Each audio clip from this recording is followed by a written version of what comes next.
We're glad you're joining us for WSFA 12 News at 10. I'm Monet Stevens. New details emerged following the fatal crash that has claimed the life of Grammy-nominated R&B artist Angie Stone. According to the Alabama law enforcement agency, the Mercedes Sprinter van Stone was riding in had turned over on the roadway before being struck by an 18-wheeler. The crash happened 2 miles south of Hope Hull near mile marker 164. Now, this is just 5 miles south of the Montgomery city limits in Montgomery County. Stone had just performed in the city of Mobile on Friday night at the 2025 Grand Marshals Ball. That's according to Mobile Area Mardi Gras Association. Now, her publicist, Deborah Champagne, told WSFA that the singer was scheduled to meet in Maryland today for a performance at the CIAA basketball tournament. Stone's publicist remembers her as an honest, talented person that left a big impact on the music industry. Her songwriting skills were second to none, literally. She wrote a lot of songs for the Sugar Hill Gang label that she never got credit for. And she was just an incredible talent. I mean, when I say very smart, she was just a very, very smart woman. There were 9 total passengers in the van, and Stone has been the only reported fatality. Montgomery Mayor Stephen Reed released a statement saying, in part, Montgomery joins the music world in mourning the loss of Angie Stone, a trailblazer whose voice and artistry shaped generations. When you put the yo, what's up in the building, baby? How does thing working out? Oh, am I muted? Can I ask a question? Yeah. Did they say that her vehicle was turned over and then it was struck by a vehicle? Yeah. So shout out to Angie Stone. Rest in peace to her.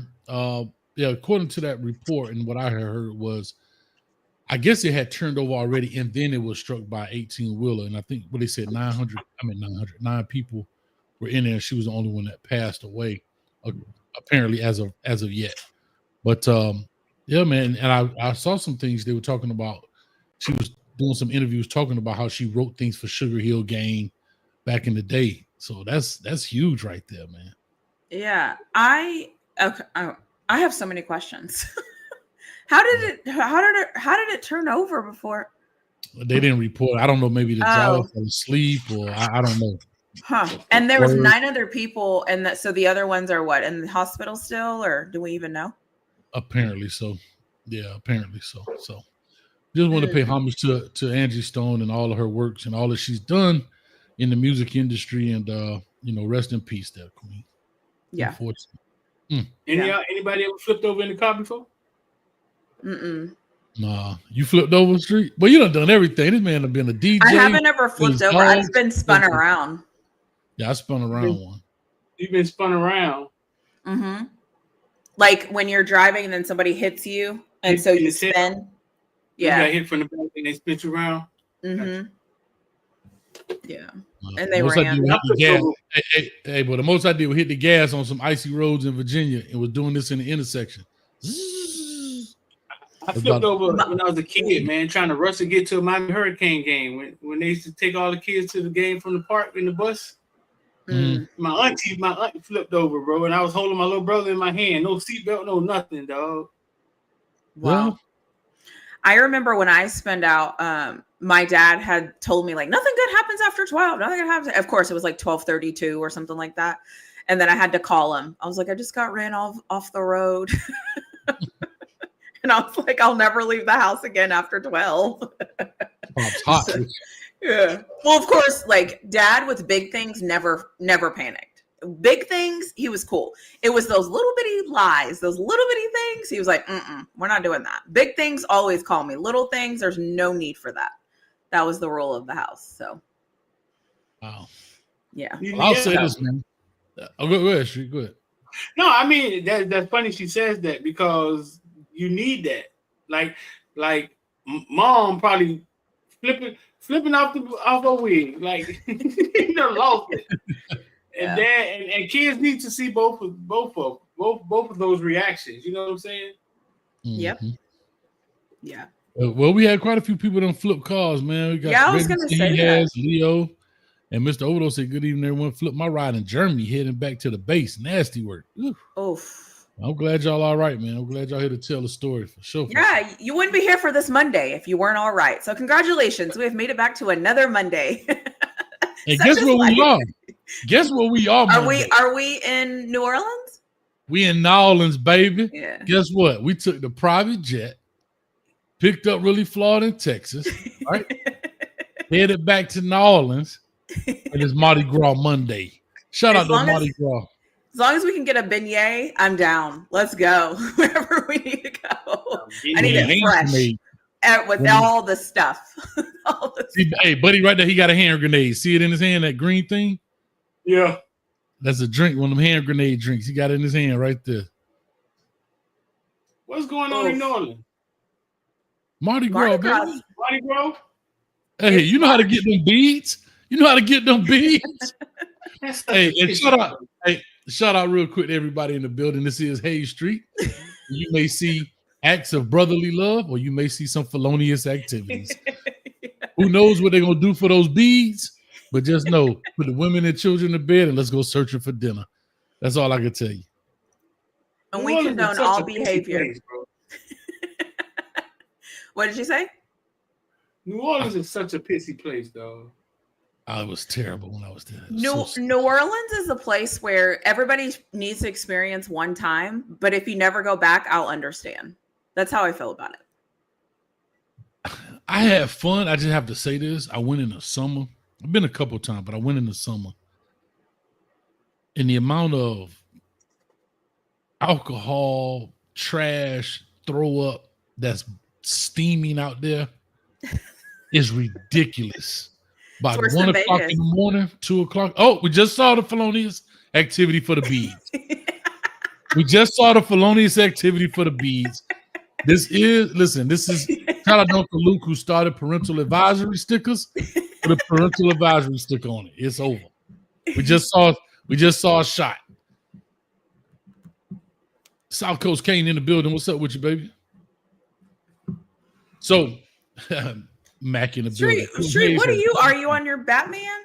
Like what are you doing? You're gonna black out the room, just the red with the glasses? What's up? This man said I deserve beads every day. Lord have mercy. No, she don't. She gotta earn them beads. A button at a time. Who said that? Who said that? No. She gotta earn them beads, just like the rest of them.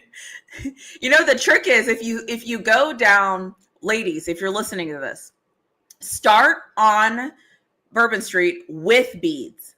If you start with beads, you get more favors than if you have no beads. Just remember that. Because if you have beads, everybody assumes how you got the beads. But if you start with beads, you can get free drinks, you can get free food, you can get free whatever because they think you earned those beads. I'm just saying. Well, it's always a hitch to the game. The game is to be told and not sold.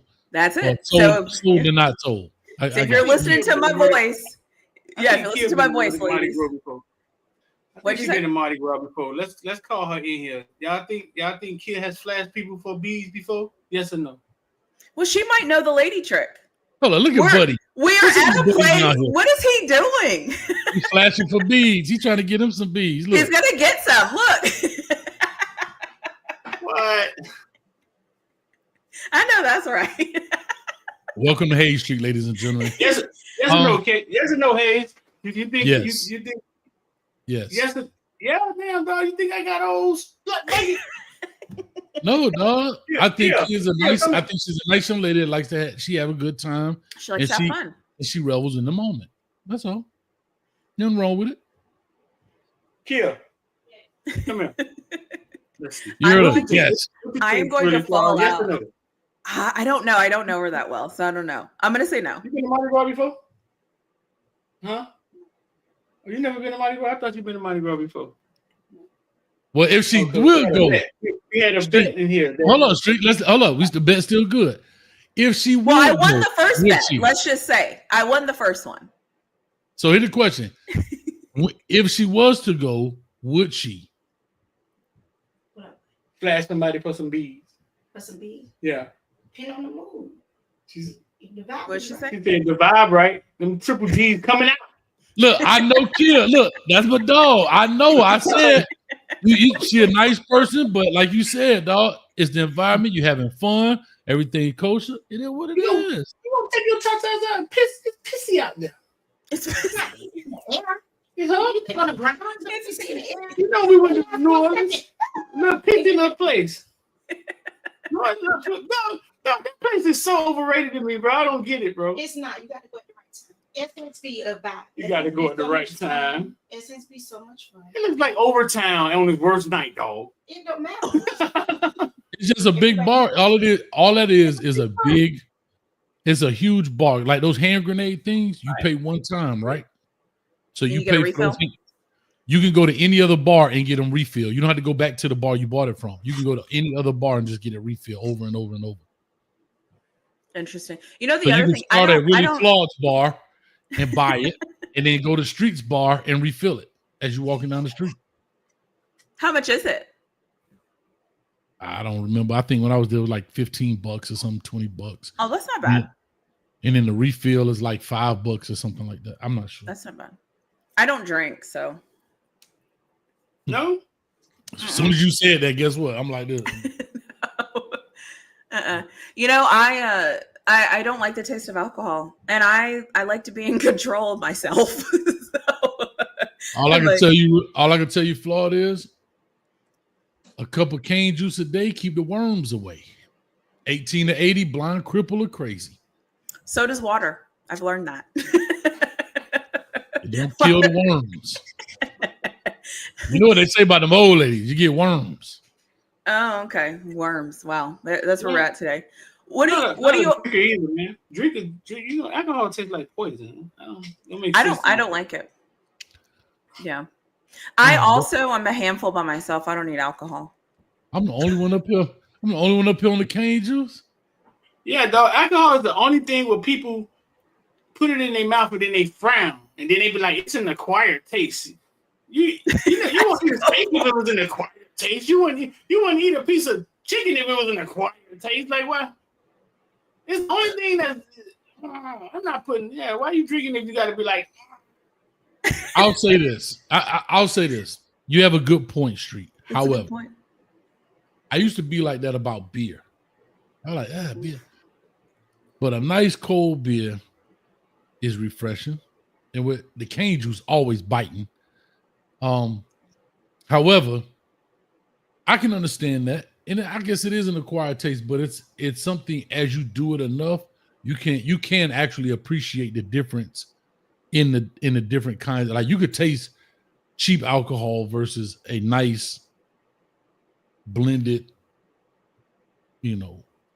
reserve. Huh? You like where I'm going there? So I'm just saying you can do it. Yeah.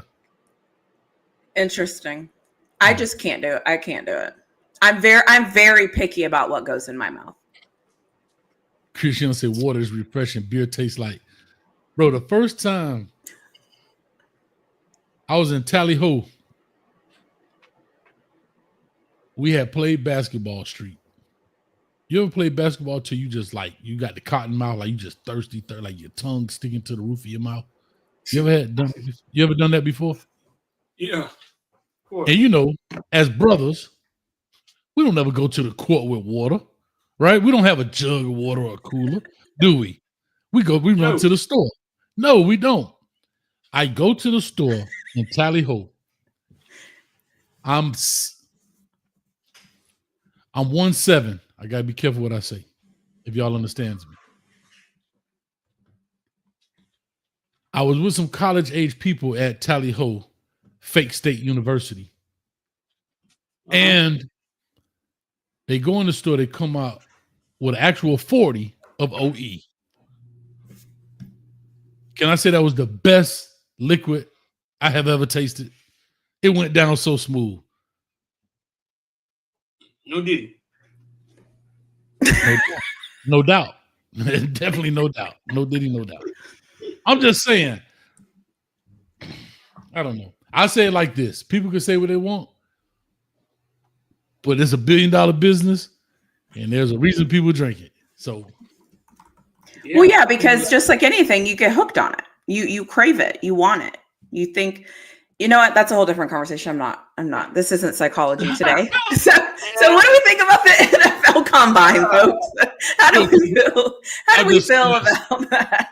I'm gonna go back a little bit on y'all, just real quick. I had this sitting over here. This is not part of the cane juice recipe, but I saw this bottle right here. You know what this is? I don't have a clue. You know whose liquor this is? No. Conjure. No. Conjure.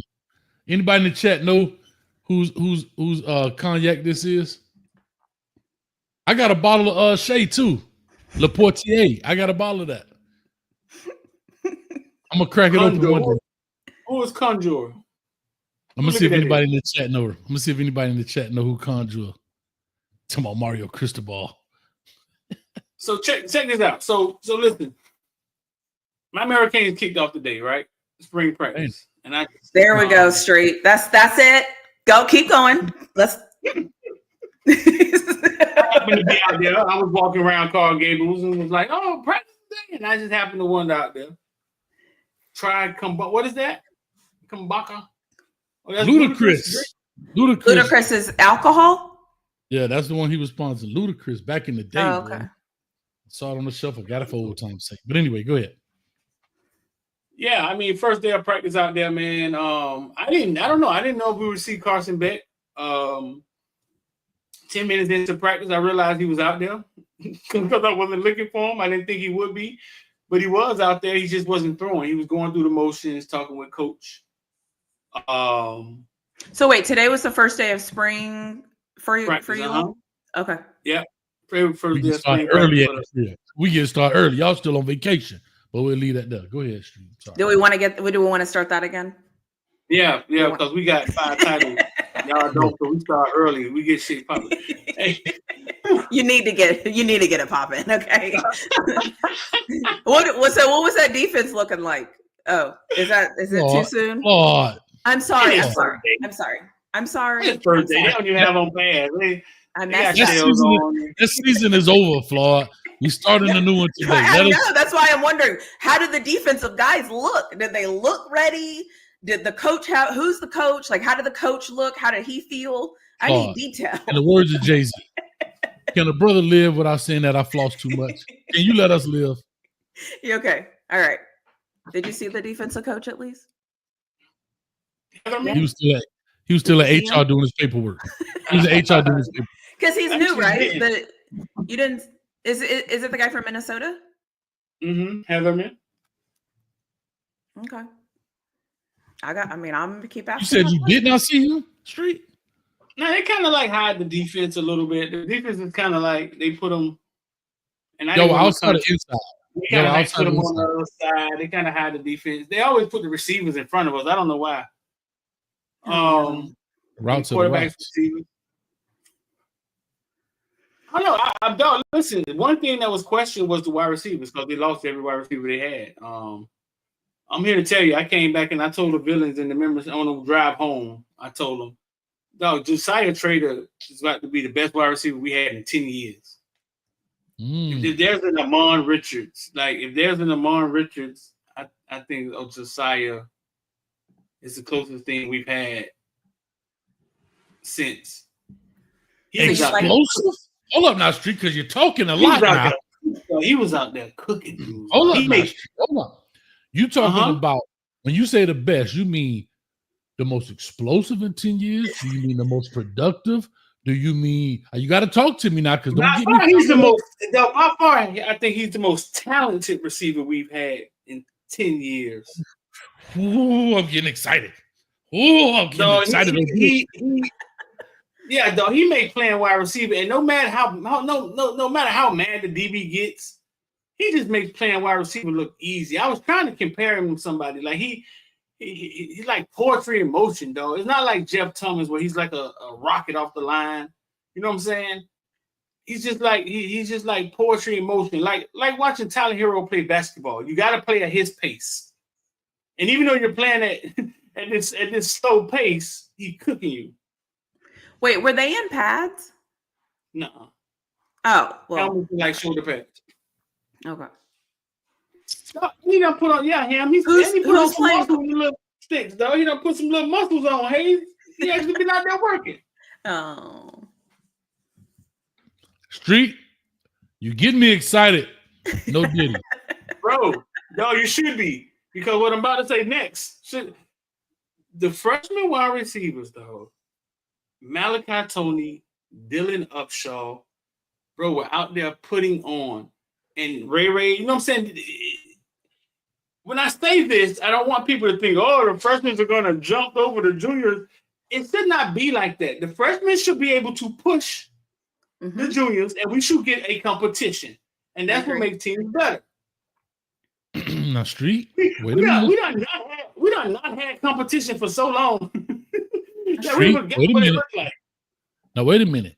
You talking day one. We are 180 days away. If y'all can't see it up here. Yeah, what is it? Okay. We're 180 days, 18 hours, 24 minutes, 23, 22, 21 seconds away from playing Notre Dame. And on day one, Carol Street, with no pads.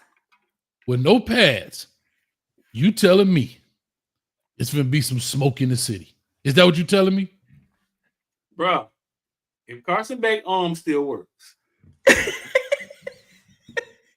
Bro, listen. And the offensive line can still block. That's what the line gonna block. I ain't worried about that. I'm just saying. That's one thing we're good at. We're gonna have that. I'm just saying. No, you're talking Ray, JoJo, Nakar, Chance Robinson. Chance, no, it wasn't Chance. It actually was it was Ray and it was Lofton. But you're talking about speed. Like, we haven't had speed. We haven't had fast guys in a while. Like, we haven't had catch the ball, go 50 yards in a while. Street, don't do this to me, dog. And if they line up and run the ball, and then people start putting 8 in the box or whatever they got to do, bro, listen, we got one-on-one with some talent that we haven't had. We haven't had the talent in a while. We've had some good guys, right? Street. I don't think we've had the talent. I don't think we've had the, and we going to JoJo and y'all know it, and boom. Streeter. I'm calling your whole name. I'm calling the hard ER. Streeter. The hard. Not Streeter. Streeter. Listen to me, man. Don't do this to me, man. But Coach Hayes, no. devil advocate. The offense was never the issue. Nope. Damn. The defensive line got some monsters, dog. And we got numbers, dog. No, we're actually huge up front in the defensive line, bro. Street, you're not gonna do this to me, dog. Just put it in context. Just put it in context. Just put it in context. I don't even have the orange cup. I got the red cup today. This is the Kool-Aid. Street, don't do this to me, dog. I'm just saying, bro. Shout out to X. X did this to me one time. Came on. He was talking about to run the game, and I'm sitting over there. I had to put my seatbelt on. Ooh, I started getting excited. Oh, and we was on the couch. But what I'm saying is, Street, I trust you, dog. I know you won't lie to me, and I know you're not fanned out. I ain't never gonna lie to you, dog. Yeah, but you might be fanned out, so you might embellish a little bit. No, I ain't fanned out. Mario's still like coach now. We got a loss in the chamber. Like, we got one in the chamber. Okay, we just got to be the right loss. Gotta be the right. You got to be the right one. Oh, Street, don't do this to me, bro. Don't do it, bro. Like, if the question was wide receiver, the young talent that we have, bro. Malachi Tony was out there. Malachi Tony's out there raping dudes, man. Okay. Grapes. Bruh. Malachi Tony, Dylan Upshaw, some said maybe had the best day out of all the freshmen. Lucas looked good out there. He took a lot of snaps.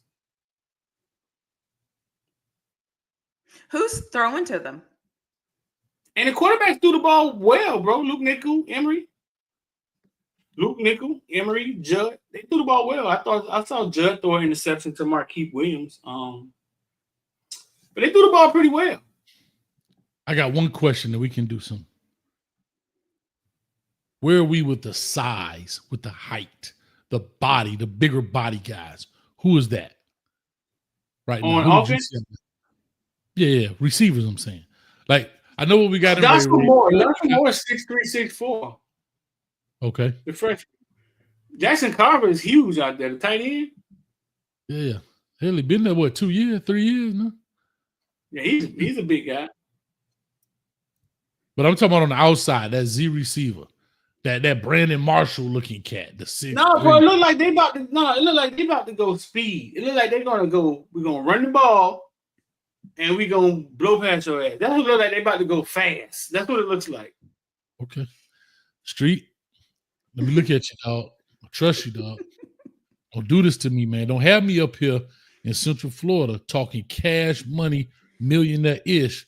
It's right day one. I can't. Yeah, but my dog, listen, if you didn't invest in Bitcoin on day one, and you like Prince at the Music Awards, assed out. So it's day one. I'm investing right now, Daryl Streeter, with an ER, Streeter. I'm finna start talking trash to all my coworkers that are State University and them Florida Lizards. They finna get it mañana. So Friday night outside courtside at the Heat game, my feet was on the wood, right? And Carson Beck was across. Damn, hold on, dog. You cutting side deals? Fuck, hold on. Damn the story. You cutting side deals? You on the court and you ain't holler at me? Courtside, dog. I mean courtside. When the ref take the ball out, ref booty right in your face. Nothing better. And you ain't say you cutting side deals, dog. You cutting side deals. You cutting side deals? And Beck was there. Got to talk to Beck a little bit, man. Beck happy to be here, dog. He's happy to be here. There was a lot of pressure in Georgia. Living in Athens, episode of Coach Hayes Late Night Football. You said there was a lot of pressure? Yeah. A lot of pressure in Georgia. Playing for Kirby kind of hard. So he's happy to be here. I think about 28 days he'll be able to throw again. He just got to get his range of motion back. He openly admitted that there was a lot of pressure being in Georgia. It scares me. God damn it. Street. I didn't say we need one, Bird. Shout out to Bird. We don't need no damn super huge. No, I think pressure is one thing. I think pressure is one thing. I think a hostile working environment is another thing. Pressure is like Georgia Tech, down to Georgia Tech on national TV, right? We saw him deal with that. Did we? Yeah, I mean, they skirted out a win. That's pressure. They were down. That's pressure. Okay. Pressure. Yeah. It's another thing when, They were down because of him, but okay. That bothers me. But I'm gonna be quiet. I'm gonna I'm like, out of all things for him to say, it didn't bother you. He should have just been like, it was a hard place to play football. Glad I got out of there. He happy to be here. He won and done.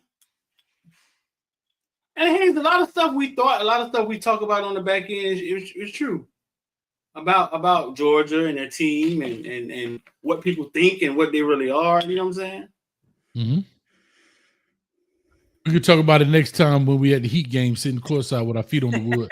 Next time, dog, you drive 3 hours down here to see the Heat play. You don't even drive 30 minutes to see Orlando play. Orlando Magic game. Go. No, ask me the last time I been to a Miami Heat game was when Ronnie Cycler was there in '89 when they took all us in middle school. Street, we the same age, so you was there too. The last time I saw the Miami Heat play, LeBron was on the team. And is that the last time you watched them live? No, last time I watched them, period. Oh, okay. Last time I mean, they've been on, but I'm talking about last time I was there, like watching. Right, like, okay, I see. So we used to take over that Chili's on 57. I'm gonna put some pictures up here in a minute. We take over the Chili's on 57. That was like our cheers, dog. We go in the back, cook our own French fry. Shout out to my dog Animal. Shout out to Phrase in the building, KK, all them boys. Listen, we run that Chili's on 57. It used to get so hard street. Pause. It used to get so tough that I would leave my car at Chili's and walk home. You know why? Get so hard. Yeah. You know why? Because they had a state trooper who used to be security. He wasn't gonna get me driving. He done seen me for the past 5 hours hammering chain juice. He thought he was slick. Officer Friendly. Get out of here with that foolishness, man. Anyway. Man, let's get into this combine a little bit, man. Combine is over. Everybody talking. Y'all mind if I run some numbers? Everybody's what kind of numbers? Just kind of who was the best per the kind of the best scores that we have kind of per category.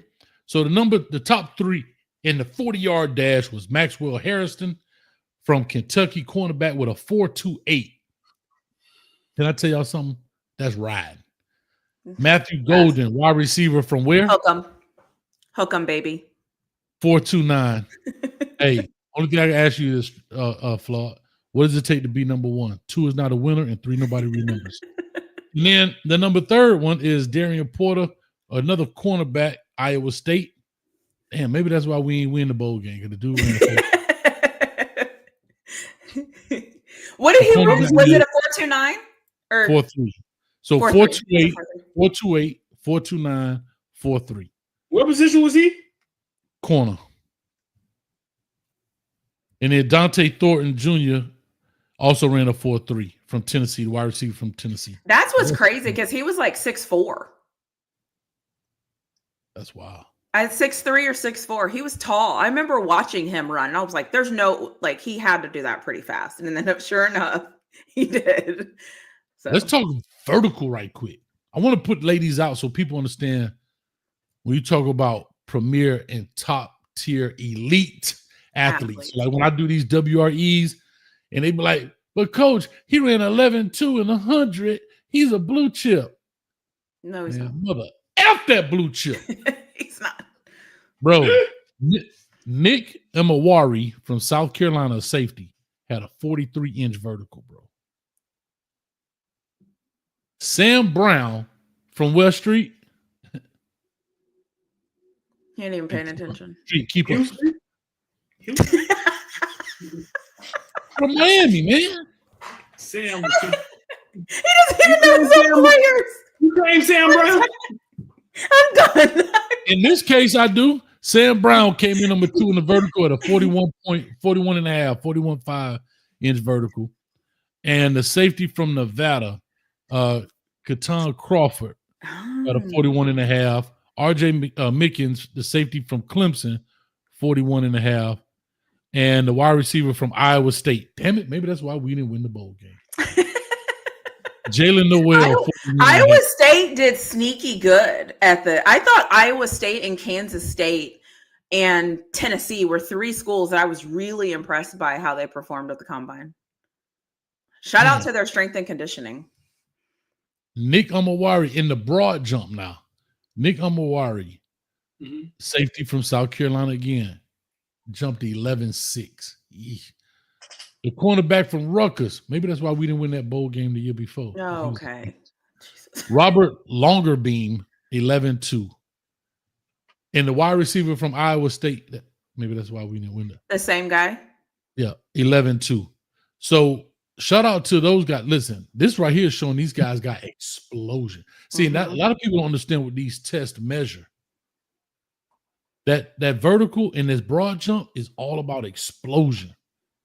Right? And if you notice, pretty much the same guys that did well in the vertical did well in the broad jump. That's amazing. That's tough. And that's I always say, whenever you're watching the combine, you need to look at this compared to the players you see on your team. Okay.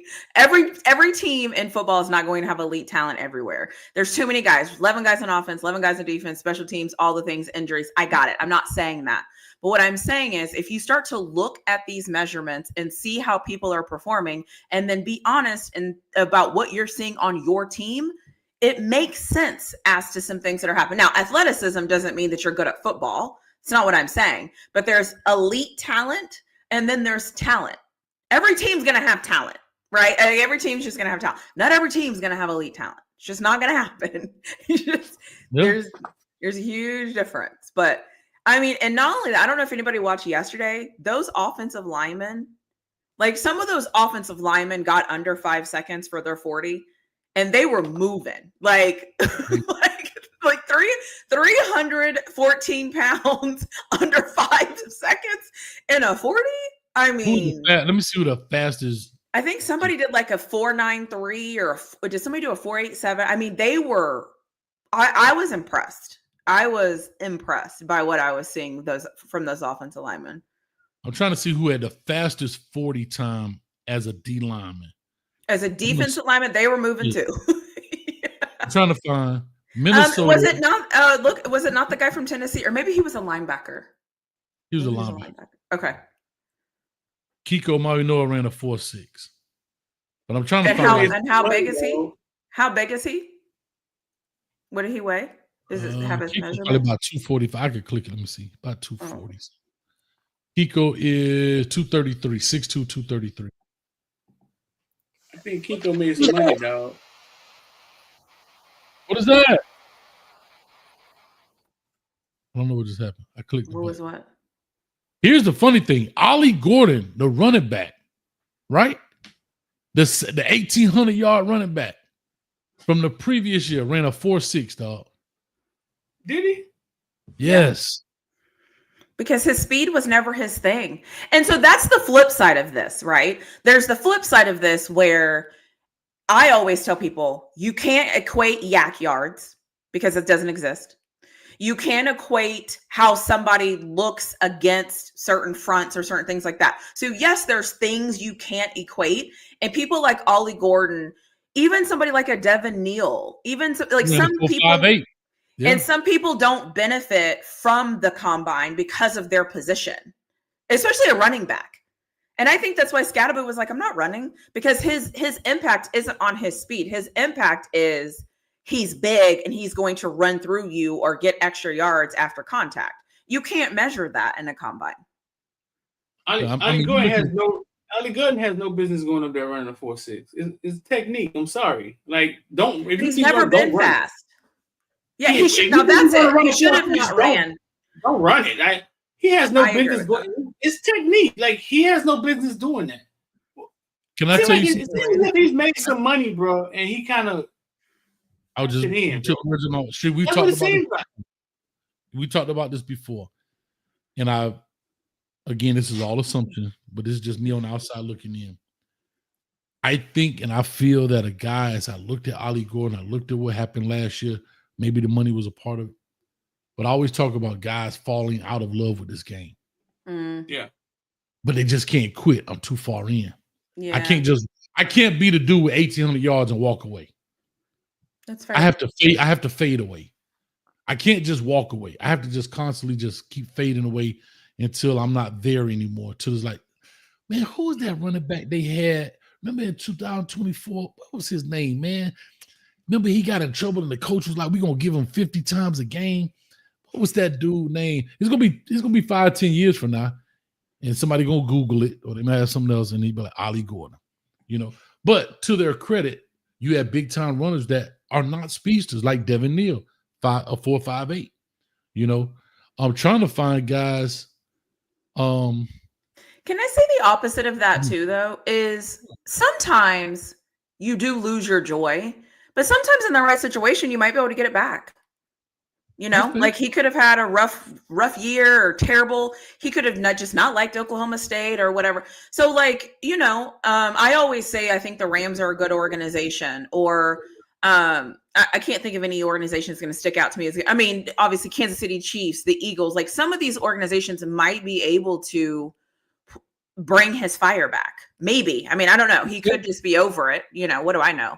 But I think that, yeah, and I think that sometimes it's okay to lose your love for something, but work to get it back. I don't think we celebrate that enough. No, I think that's right. I think that is fair. But I guess as I'm looking at a guy with so much potential. You're in the same situation.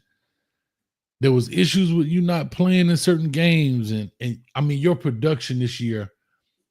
If Vegas would have made a bet and one guy would have bet that he would have done this, he'd be a gazillionaire because nobody could have foreseen this type of production out of Ollie Gordon going in. Yeah.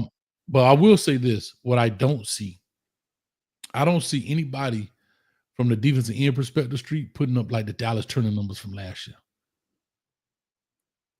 Like, remember Dallas coming off the edge. He ran a 4.4. I'm in the 4.4s right now. And I'm still on wide receivers and cornerbacks and running backs. I don't see any linebackers or linemen in the 4.4 category. And I'm in the low 4, so hold on. Let me get on up here. I'm still with safeties. I'm just kind of going through the list, but I'm just simply saying that it was some edge rushes out there last year, man. Mm-hmm. Last year's class was great. Like Taj Brooks, right? The running back from Texas Tech, 4.5. And that's nothing wrong. I want people to understand. We're talking about a 10th of a second here, y'all. We're not talking about a whole second. We're talking about a 10th of a second. A 4.5 can tackle a 4.4. I just want people to understand that. And I know this is things all the time too. Yeah, I was gonna say, and this is still really, really, really fast. Like we're nitpicking a little bit. Like a normal person can't do this. Like there's football players playing right now that can't do this. Like, so I feel like sometimes people talk about this like, oh, but did it? And I'm like, yeah, but you couldn't do it ever in life. So what are we talking about here? This is still remarkable. But I think my problem is when I look at a guy like Ollie Gordon, and then I look at Shamar Stewart. Ollie, you ran a 4.6 running back. Shamar Stewart, a D lineman, ran a 4.59. but at the same 290 pounds, dog. But what did they have to prove differently? Because like, what's the context behind that? Like, nothing. I guess the first rounder. Right. But my thing is somebody, when I'm looking at these, go ahead. Somebody worked at it and somebody didn't. That's what I see. Somebody put some time and effort into learning how to run, and somebody didn't. And I think that's what I'm saying when I say you kind of falling out of love with these things hurt your draft stock, in essence, right? I think Ollie Gordon still is a very good, and he has all the potential to be a running back in the league.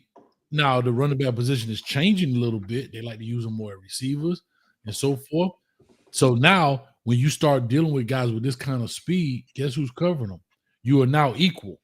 See, and you correct me if I'm wrong here, Flog. I know you love the NFL, where you watch it more than.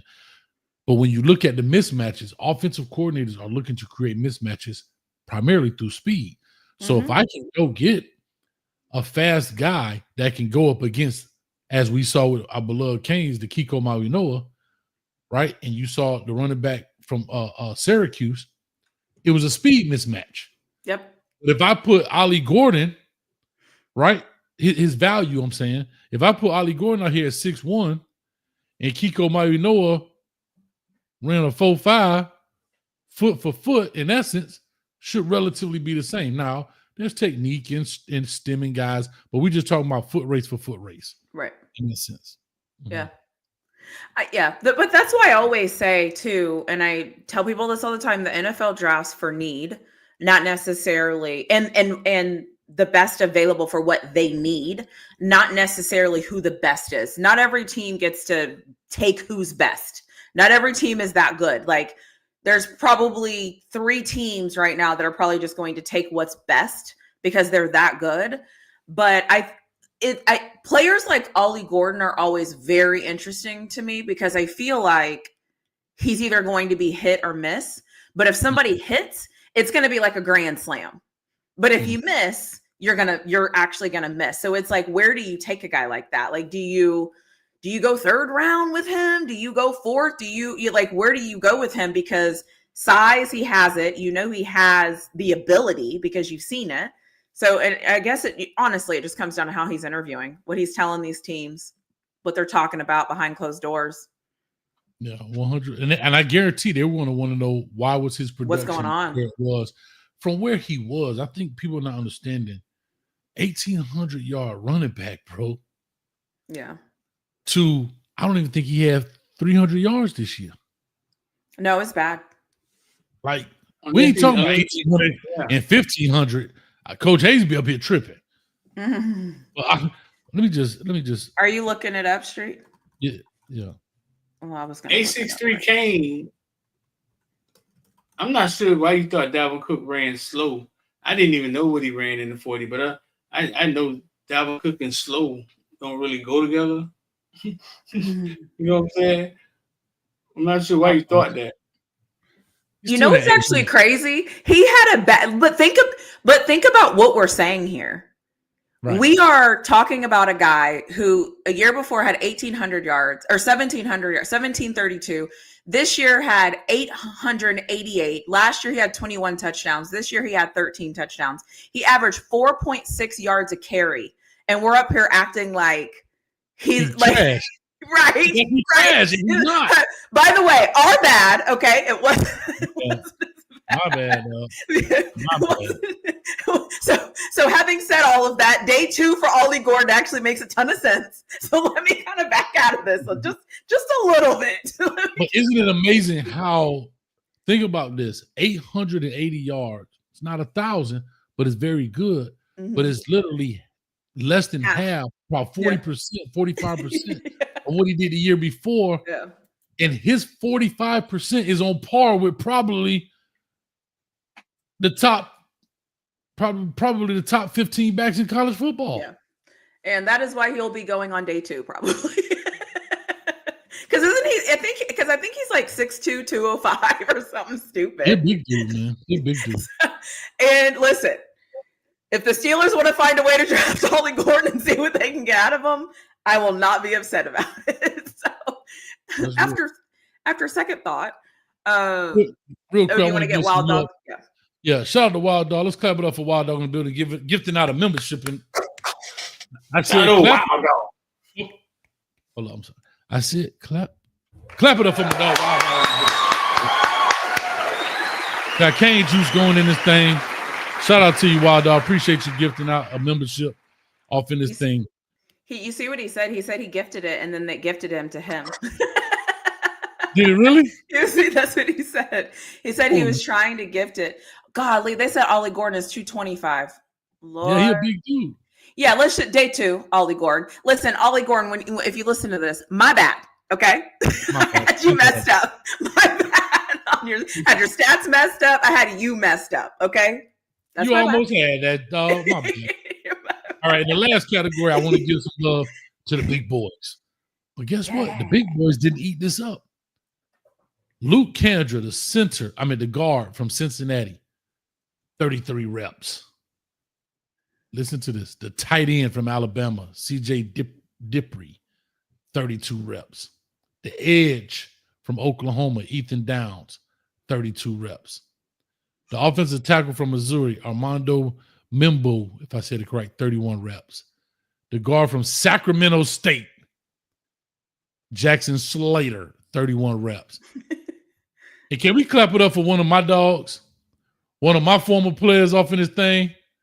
Jordan Phillips off in this thing with 29 reps from Maryland. Let's clap it up. Coach Hayes putting in work in these damn football streets. Shout out to Jordan Phillips, man. Let me tell y'all something. I just want to tell you a quick story. I had his brother, right? Good football player. But Jordan was a little dude. He was younger. And this dude grew up to be massive. Ended up going to Tennessee first, then transferring to Maryland. But so proud of him, man. His father and all them, Reggie, his dad, not the Reggie that's on here, so I don't want people to think that's his son. But his dad, Reggie, and all of those guys, man, shout out to them for sticking with that, man. This dude here going to make it. Jordan Phillips in there with 29 reps. But here's what's funny about that. You got a guard, tight end, edge, tackle, guard, right? And then a D tackle. And none of them from any major universities. I'm just like the blue bloods, except the tight end from Alabama. Got to give them that love. The edge from Oklahoma. You would think one of their old linemen would be stronger than their edge rusher. I like it. How about Sacramento State? The guard from Sacramento State, Puller, gonna have a 14-year career in the NFL for the Pittsburgh Steelers. I was just about to say. I wonder. I'm sure he's on our draft board. I think that's awesome. Curtain. Yeah, that's our type of guy. Get a big boy some love. Real quick, man. What was I going to say to you? I was going to say something, but I can't remember. The fastest D tackle was a 4.8 from Nebraska. The fastest linebacker was from UCLA was a 4.4. Nebraska, the guy which guy? Which Nebraska guy? I think he was 0. Oh, okay. 0. He ran a 4. He ran a 4.9. I might be lying. He's a D tackle. Yeah, Ty Robbins. I think he was number 0. Hey, get out of here with that, man. Get out of here with that. I think I don't know his number. Ty Robbins was number 9. He was one of them. He was, because remember it was 0 and 9, right? Oh, this dude's 6'5", 288. Ugh. Wow. I love it. I love seeing athletes at their peak. Like I love watching. I don't know. Maybe that's why I like at sports is like there's nothing better than watching somebody that has worked so hard to get to their peak performance. And then when it's time to perform, they're able to deliver. I love it. I love it. I got one for you, Street. What's up? Shout out to Andre Borregales. Didn't run the 40. Shout out to him. He didn't run the 40? Nah, the kicker. They ain't run the 40. Kickers run 40s? I was going to say, do they even run? What's the point? I was just trying to give my dog some love. Can we live without saying that we floss too much? So I'm going to ask the $1 million question because I don't know about you all, but I was expecting a 4.1 or 4.2. What do we think about Jimmy Horn? Oh, they're low-hanging fruit. Damn it. Damn. What do we think about that 4 what was it? 4.46, 4.47, and those drop passes and slipping. What do we think about Jimmy Horn's performance? Kick him in when he's down. Here's the thing. I am only saying this because you know what I did? I did what I never usually do. I watched as much things as I can find, as many things as I can find that have Jimmy Horn's face on it and Jimmy Horn's name and LeJontay Wester. And I watched so I could finally go in somebody's comment section and say, you know what? Kudos to you for keeping it real. Kudos to you for talking about the things that happen. I was able to write 0 comments on people's stuff today because everybody wanted to act like the drops didn't happen. Everybody wanted to act like 4.44 is exactly what they were hoping. Everyone wants to talk about how great their draft stock is now. But I'm like, okay, so no one's going to talk about it? Cool. So I'm going to ask about it. What are you all's thoughts about a receiver dropping balls when they're running through what do they call it? The gauntlet. I think I watched on air. I think I watched on air, dropping footballs on air. What do we think about that? Was that a good showing? If you're watching and you're an NFL GM and you're watching gauntlets all day long and you're watching tight ends catch and receivers catch and cornerbacks catch and everybody catch, and then people are dropping and fumbling around with the ball, is that a good showing? Does that help? Or even fell down? I don't know. You didn't hear that or if you slip and fall, does that help your stock? I know. Like, what are we doing? Like, here's the thing. I'm not going to set up here and act. I'm not going to say anything negative about those two gentlemen because I don't want to I only talk bad about people when they're in the NFL because at that point I consider them grown men. I usually don't harp on college players, but I do want to say this. If you are going to be a fan, stop letting these players disappoint you. Open your eyes. Pay attention to what's going on. Just pay attention. Horn dropping balls during the gauntlet isn't the first time you saw that. Let's just call it what it is. So let's start being honest with what we're seeing. Okay? Let's just start being honest about what we're seeing. Put the knives away. Let's just start, but I'm just saying, let's just be honest about what we're seeing so we can honestly assess what's happening with our players. That's it. That's it. What do you think, Coach Hayes? Y'all say I'm a hater? Listen, it's not hating if you're actually talking about what happened. I'm not making this up. Everybody saw that man drop passes. Everybody saw that man slip. Everybody saw him drop passes the first time, and everybody saw him drop passes the second time. And not a single soul has said a damn thing about it from yesterday and today. You watch him drop passes in the gauntlet, you watch him drop passes in the game, and you watch him be unhealthy all year, and nobody is saying anything. And we're acting like everything is okay. Stop it. Let's be honest. Are they grifting the fan base? Are they grifters? It's a lie. Oh, it's a lie. It's just a lie at this point. Shout out to Jimmy Horn right here from Sanford, man, right up the street, man. It's just a lie. Let's just call it what it is, people. Here's you know what? Because, but here's what I'll say about Jimmy Horn. I don't think Jimmy Horn hurt himself. I think Jimmy Horn kept himself right where they thought he was.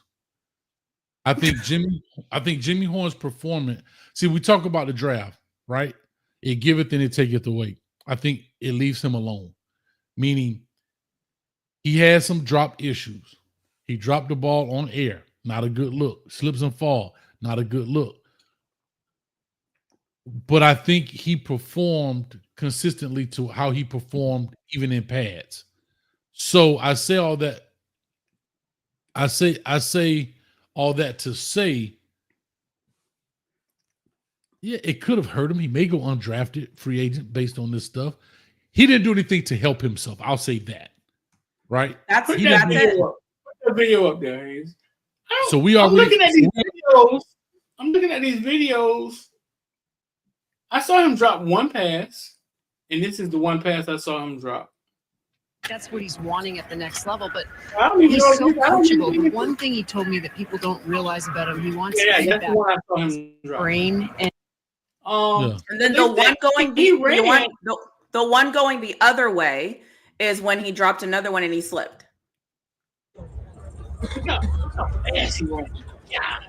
My bad. I got to put it back up. Start it over. Take this off. Appreciate you, G. Mythro. Thanks, man. Go ahead. Rewind it, Street. Look how fast he running. They say he ran his fastest time during the gun.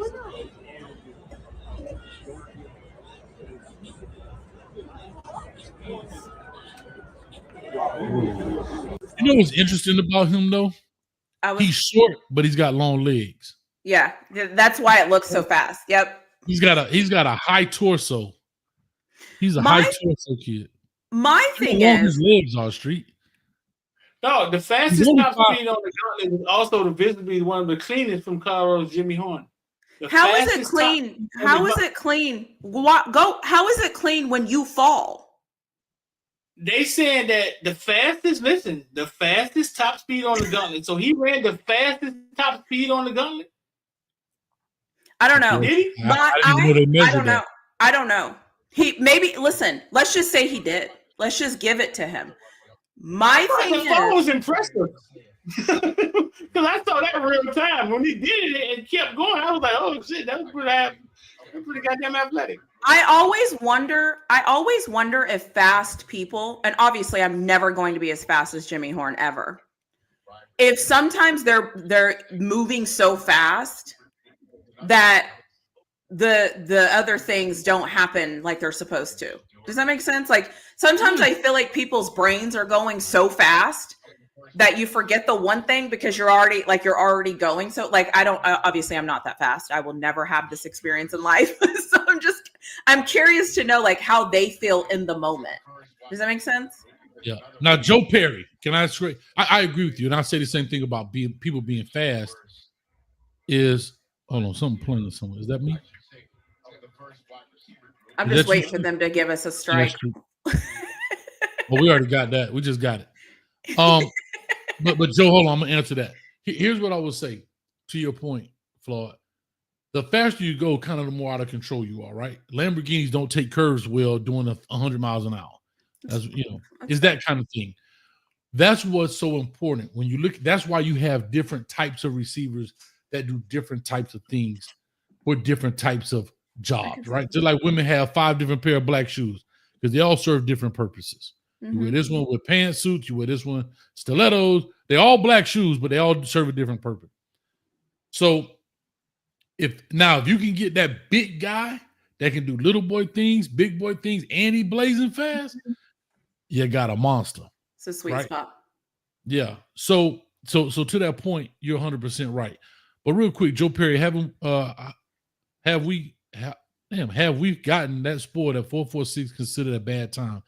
No, we're not. I think what Flaw was trying to say was everybody was saying the dude gonna run a 4.29 or 4.31 in that sense. And 4.1, break the record, all of that. But let me tell you this: a 4.4 ain't nothing to sneeze at, bro. That's right. That's better than I will ever do. That's riding. I mean, that's riding by all stretch. See, like Wild Dog. See right here, this we talking about J5, which is Jimmy Horn, was a 4.39 before all the injury stuff. Okay. So I'm just saying that's kind of what we're talking about, Joe, man. Shout out to you. Restrepo. Says Juan Manuel on my head. Restrepo chose not to run the 40. And I said in my show the other day that I wish if he did run the 40, that he blow it out the water. But if he's not consistently beating the time in which they're assuming he's going to run, don't run it. So apparently he wasn't consistently beating the time better than what they were assuming he was going to run, so he did not run it. And it is not all about speed. I think Xavier Restrepo is minimum a 10-year pro, minus injuries.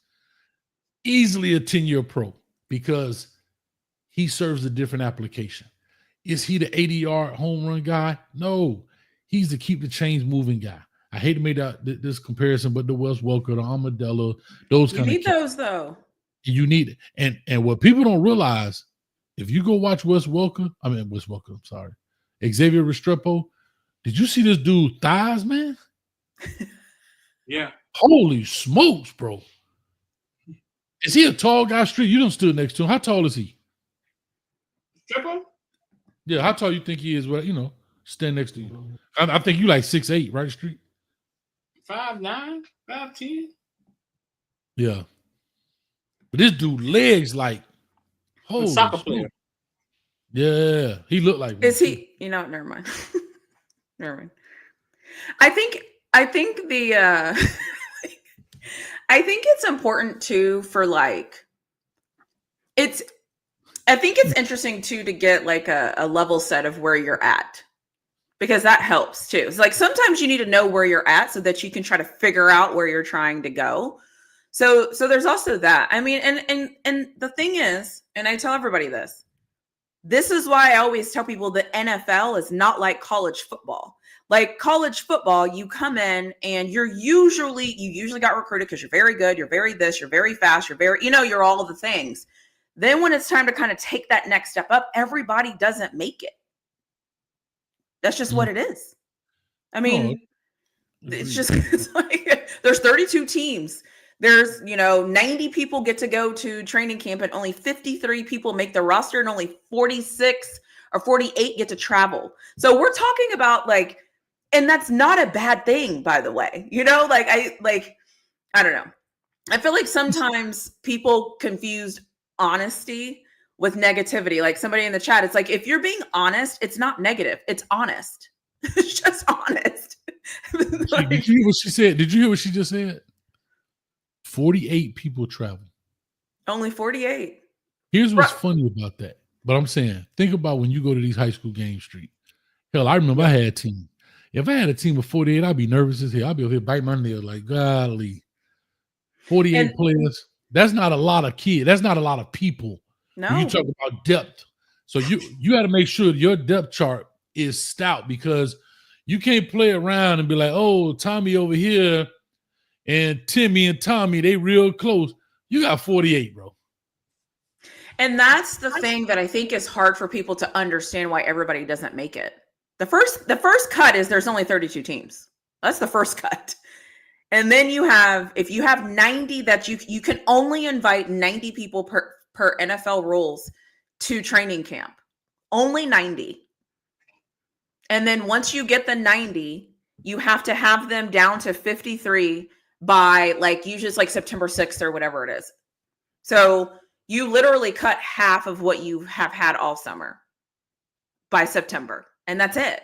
And then you do the practice squad. I think there's like 14 on the practice squad or whatever. But my point in saying this is I think that when this is going to be new for a lot of people because this is going to be the first time they're going to follow an athlete from college to the NFL. And it's a different ball game. Like, we're watching different football. We're watching different level of talent. And the difference between, in my opinion, between college and pros is in the pros, it's a business. And they don't care about you. They don't go to your house and tell you how much they care about you and value you. They don't call your parents. They don't have a relationship with your parents. They don't care about that. They don't care about you. It's a business. I don't think people realize it's like they don't care. You're a product of a you're employee number 36, employee number 55. That's it. And can you make a tackle? Because if that answer is no, guess what? Somebody else can. We don't have to keep you. Every Tuesday, there's tryouts to replace you. Every Tuesday. Everybody, any player who's ever played in the NFL, the first question you should ask them is, did you see your backup come in on Tuesday to work out when you were still signed to the team? Every single guy that's ever played in the NFL will tell you, yes, they see those guys come and try out every Tuesday for every team in the NFL. They don't care about you. Bro, think about that number. You're talking about, shout out to Joe said in here, 32 teams, but over 100 colleges and universities. Everybody fighting for those spots. And you got to remember, you got new people, new faces coming in. Yeah, there's some going out, but then there's some 10-year vets in there. So they got a spot. Right. The kicker, the holder, the punter, with a long snapper, the kicker, and the punter, that's 3 spots of the 48 right there. Period. Ain't nobody touching them. Full stop. And they probably, if the punter can back up kick, or they may have to have one backup punter, he may not travel. I don't know. Bro, this is some fine tooth comb stuff right here, boy. Mm-hmm. Can I just mention, go ahead and do the $5. And then I want to bring up how college and NFL has become a business, comparing it to NFL, so I can dispel that myth, because everybody talks about that. In the chat. It's in the chat. That's all. Go ahead, hit the $5 street. That's your 5, I think. You got to throw it up to you. You know. Dave Soldier, man. Shout out for the $5, man. Dave Soldier say, you know. Y'all, I was about to say, do the green card and orange card. It never clicked in my head. You know that was a you? No, I wasn't sure. I was like, that's why I was like, I'll let y'all do that. My bad. My bad. That actually, I can see it now. I didn't see it before. I can see it now. You see it right here, Flaw. See it? See the orange on this side? And he got the colors right. Okay, stop. No, at first I didn't know what it was, but when he said it, I was like, oh, okay. I see that. The Scooby-Doo. Oh. All right. Okay, one part. Oh. So bear with me for a minute while I go on a little bit of a tangent. Can you pull up that college football as a business? So there's different types of businesses, right? I think we can all agree that Amazon is a different business than your local grocery store. I think we can all agree to that. I think we can all agree that Walmart is a different business than a little mom and pop store that you like, that you go visit, that has your favorite food or whatever. Everything is a business. Cool. But college football markets itself to your family to hope that you come and join their team, right? They will sell your family anything they can sell your family to get them to come to your school. Anything. What does your mom want? She wants that. You want plain, you want this, you want that. Cool. We'll give you all that stuff. do not have to do any of that in the NFL, and they don't do any of that in the NFL. That is where it's different. So is it a business? Yes. Is it the same? Absolutely not. It's different. College and NIL, they're also paying family members and stuff like that. That is not what's happening in the NFL. It is not the same type of business. There's 32 teams, 53 people on the roster, 14 what do they call practice players? That is not like college football. It is absolutely not like college football. It's not. Somebody said it was. Yeah, and what's crazy is a lot of people don't even watch the NFL because they think it's too much business. Like, it's a different game. Yeah, most people that don't watch the NFL say it's a different game. The game is different. The game it flows different. Things happen different. It's just different. And the NFL can say they're a business, right? Meaning they can come up to you and they can just cut you. In college football, they have to gently push you in the transfer portal. NFL, they're just like, no, contract void. College, they're like, come on, go in the portal. You're not going to play. You're third string, please. We really need your scholarship. NFL, they're like, no, we don't want you. We need that locker, homeboy. We need that locker. We don't want you. Hey, real quick, Street, if you don't mind, let her read this don't know so she have a full understanding. Orange square, underline green square ain't no. Ladies and gentlemen, here's a perfect example of a Texas education. Straight hater. Hey, perfect example of a Texas education. If you live in the Lone Star State, pack your bags and dip immediately.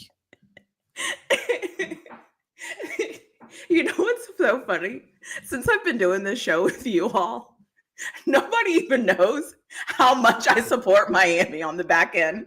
Nobody knows because all I do as soon as the button goes live, I'm like, screw them. But behind the scenes, I'm like, please, are they going to do this, Coach Hayes?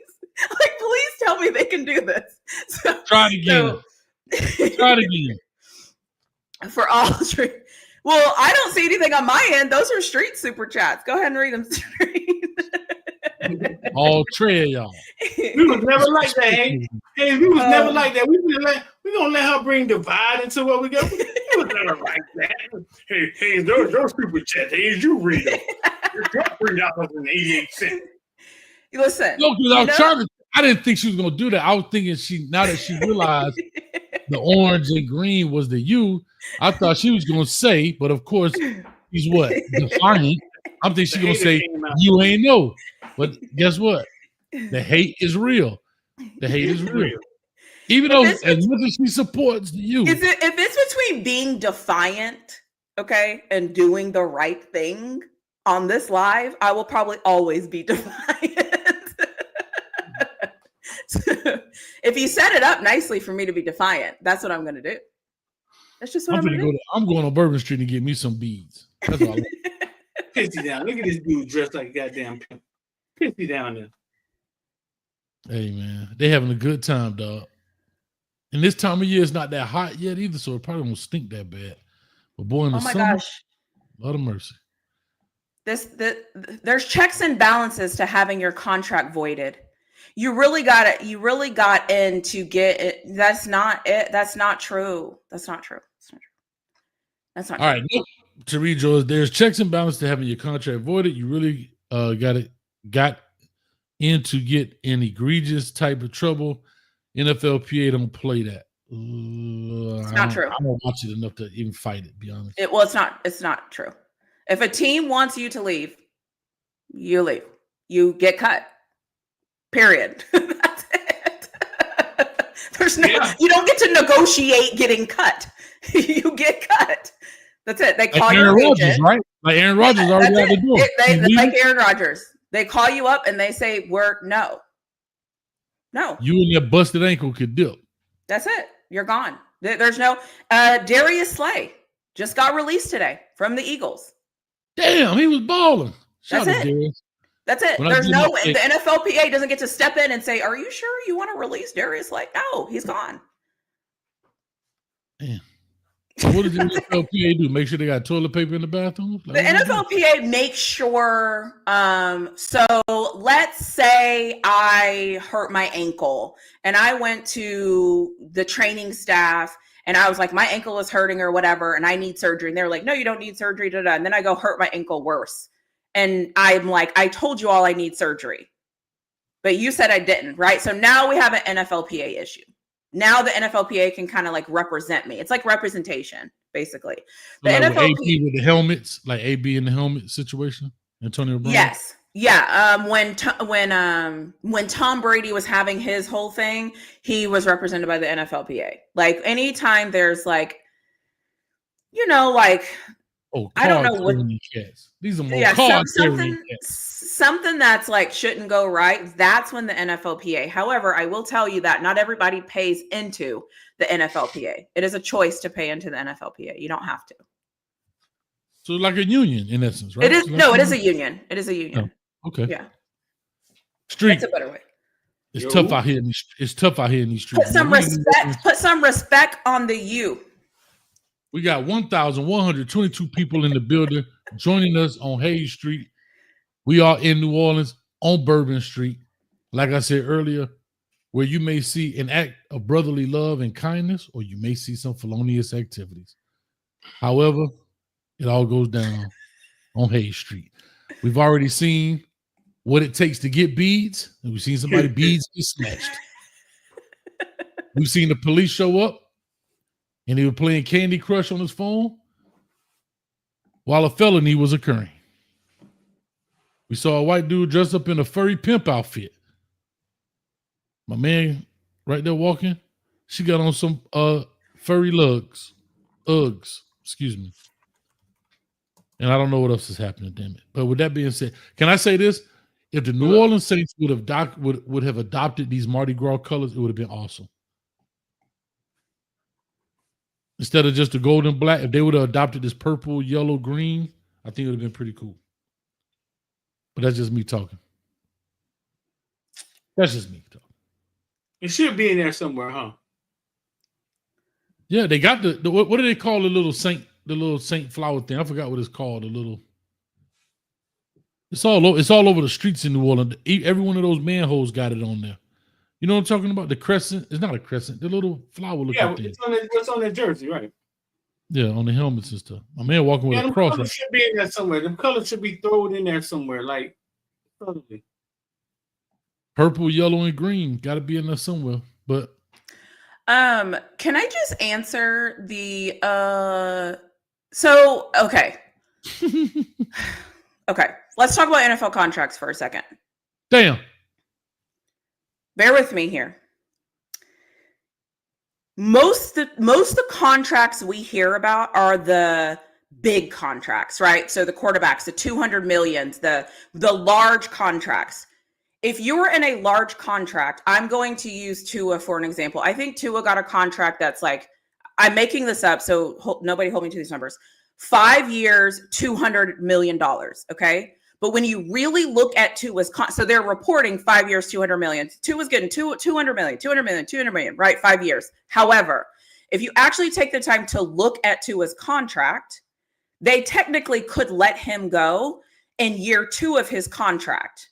Now, yes, they would have to pay dead money on that, which means it would still hit their cap space and he would still get paid. However, quarterbacks usually aren't in this situation. We're talking about the guys that we don't hear about. We're talking about the left tackle that you don't know. Well, most people know the left tackle. We're talking about the right guard that you don't know that just came to your team and was there for a game and then got let go. So there's different levels of contracts in the NFL. Everyone's not getting 200 million. Some people are getting a contract that's like 1.1 million signing bonus, right? And you'll get a contract. Again, I'm making up all these numbers. You'll get a contract, but then let's say you're not performing. You then will get let go. Now, you will still potentially get that money depending on how your contract is structured. That's why your agents matter. So that's why I get frustrated. If you've ever watched any of my videos, when I say, I wish people would stop talking about commentators, stop talking about these big contracts these guys are getting, because just because somebody says you're getting $20 million a year doesn't really mean you're getting $20 million a year, because the devil is always in the details. So sometimes, if that makes sense. So you might say I can't remember what Tua's contract is, but I know that Tua's contract, I believe it says 5 years. I believe it says 5 years, 245. But if you read the fine print, it is actually 4 years, 245. That is how the New York the New York Jets were able to let go of Aaron Rodgers, because of that contract clause on that last year. The rookies will see that too. The rookies have 5-year contract. First round rookies have 5-year contracts mandated. Your yearly salary is your yearly salary. They have a 5th year option. So that means first 4 years, they have to pay you. 5th year is an option. If they want to pick up your option, you'll stay with the team. If they don't pick up your option, you become a free agent. However, after the first round, it changes. So that's all I'm saying. Like, every round, there's a different contract. There's different stipulations. You get cut in round 6. You get cut in round 6. Yeah, exactly. Exactly. And so that's why I always tell people, like, this is not just like you're on the team. It's about your contract, what round you went, all those things. Usually, a lot of people will tell you 6th, 7th rounders is kind of the same as being an undrafted free agent, except for the undrafted free agent actually gets to choose their team, whereas 6th, 7th rounder doesn't. 6th, 7th rounder, you get drafted to the Saints, you got to go to the Saints. If I'm an undrafted free agent and the Saints call me and the Dallas Cowboys call me, I can actually decide to go play with the Dallas Cowboys. I might not get as much money, but I get to decide my team. So that's kind of like, I don't know if any of that made sense, but that's kind of the overview on like NFL contracts. It's not just the whole like big thing. Gotcha. Real quick, Martin Dube says Fleur de Lis. I guess that's what that symbol is called, if I said it correctly. But Martin Dube, correct me if I'm wrong, but I think he's from Africa, if I'm not mistaken. Y'all clap it up. We some international players. Boy, dude from Africa, dog. Yeah, we some international players in the building. Y'all clap it up. Yeah. Martin Dube used to follow me, and he talked to me a lot. He said he's from Africa, man. Shout out to Martin Dube in the building, man. Hold up, bipolar. Now you're going too far now. God damn it, hold up now. Combine top from old Dick riding coach has Jimmy Horn picking the thumbnail. He's slower than 20 players. Well, guess what, bipolar? Take your damn medicine and you come make all my thumbnails. You can put whatever you want up there. Other than that, sit your right behind back there and chill, man. Now that's your second time trying me. Just because you ain't spelled the whole thing out. I know what abbreviations are. Now you better find the good side of your bipolarness, my man. Mother. Some of them. They don't be know how. Hey, Street, they don't know what it took for me to get in this seat by 7-something, man. Talking about got him on a thumbnail. Damn. Anyway, I'm finished. I'm on my soapbox. You feel better? Street, talk to us, man. We've been on here an hour and 23 minutes. We in Mardi Gras, 1,135 people in the building. We appreciate y'all coming through. We are celebrating Mardi Gras, which is actually tomorrow. I think the official day is tomorrow. But that was some good work by Fleur just did, man. I think we should go ahead and end it on that, bro. Yeah. I agree. Good work. She got triggered a little bit by the people that, but that was some good work. No, I like NFL questions because a lot of people think they know what's going on, but they don't because they're listening to what the media is saying. The media is hyping all these things up, and it's like that's not actually what's happening because they only tell you about the 1%, but 99% of guys aren't getting big contracts, but they'll never talk about it. Wow. It's terrible. Really quick. I think that's it. Let's go ahead and hit the like, share, and subscribe button. Everybody out there, y'all know we finished this Monday off with questions. So we started off. I don't know what it's called. It's something about you want somebody to know somebody knows something. No, we end with what men want women to know and what men want women to know and what women want men to know. And usually Coach Hayes has the best one. So what do you think, Hayes? Do you have it today? No, I'm going last this time because I got an excellent one. Let me see. Let me think. Oh, now you got to think. That means you ain't did your homework. Street, I've been thinking about this since 8 o'clock this morning. I'll make sure. Oh, stop. Promise you. I ain't playing no game. Have you turned the corner? I do research. You know what? I would say, I always have one, but I never know how to word it. I would say that I would like men to know that if you want us to like your hobby, you have to help us understand the hobby. Like, if you're into UFC and I don't understand the UFC rules, I can't get into it if I don't know what I'm watching or what's going on. So I think sometimes you're in situations and you want to be interested and you want to be invested and you want to understand it, but you don't know what's going on and you need to be taught. But I know that it's also frustrating when people are like, hey, what is that? What is that? What is that called? But that's the only way we can learn. So I want men to know, if you want us to enjoy something with you, you might have to teach us. Can I rebut just a little bit? You said everything correctly. I think you're spot on. No, you're spot on. And I will say this to men. Whatever your hobby is, involve them in it, right?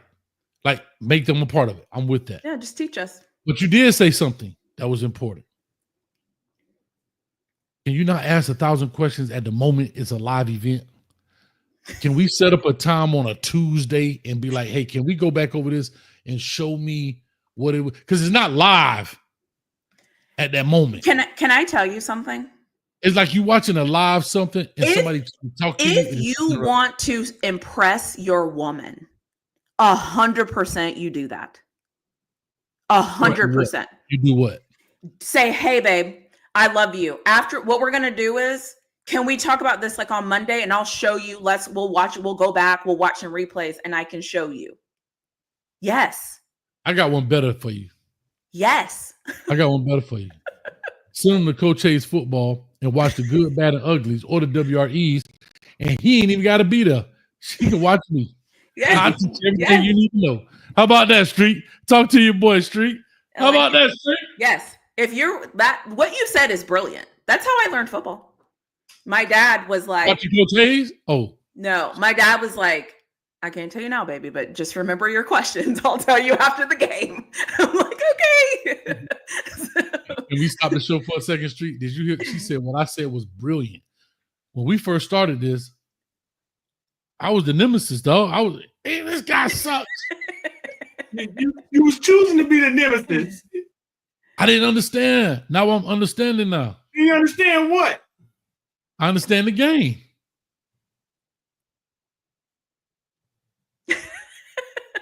You just smile and nod.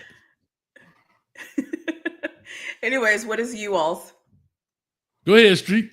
Appreciate that, Dave Soldier. That boy say facts, coach. Like, you trying to watch the Super Bowl, and everybody like, yeah. She like, well, what happened?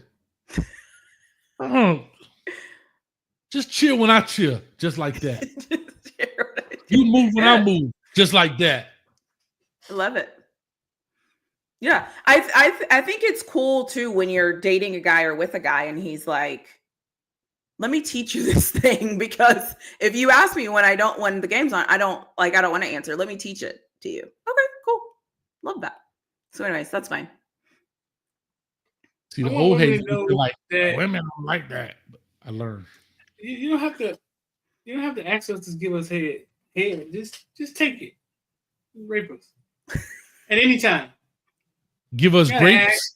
You don't gotta want it if we want it right now. Just take it. Just at any time, just take it.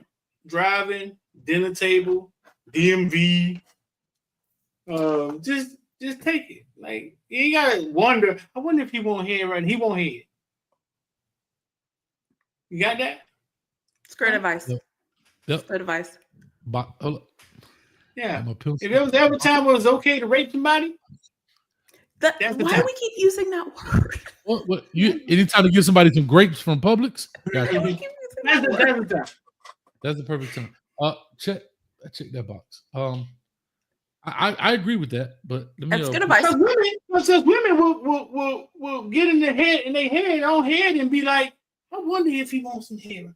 No, maybe he don't. He watching TV. He want it. Answer is yes. The answer is yes. And if women, if you are here listening, your man have ever turned you down and was like, later, That relationship over. It's time to move on. See, that is the advice, Street. The first thing should be a given. The second thing is the advice. No, I once had an ex. That I told, listen, if you ever want sex, just do it. I'm never going to tell you no. You're not having a bad day. You're not sleepy. You're not tired, Street. No, I'm never going to tell you no. Just got your hair done. Look, you just get your hair done. If you ever want to have sex, and I may be asleep in a bad mood, just give me some head. That's exactly what I said. Give me some head. It's on. No, but you have to understand. No, but here's my point. No. So here's my thing.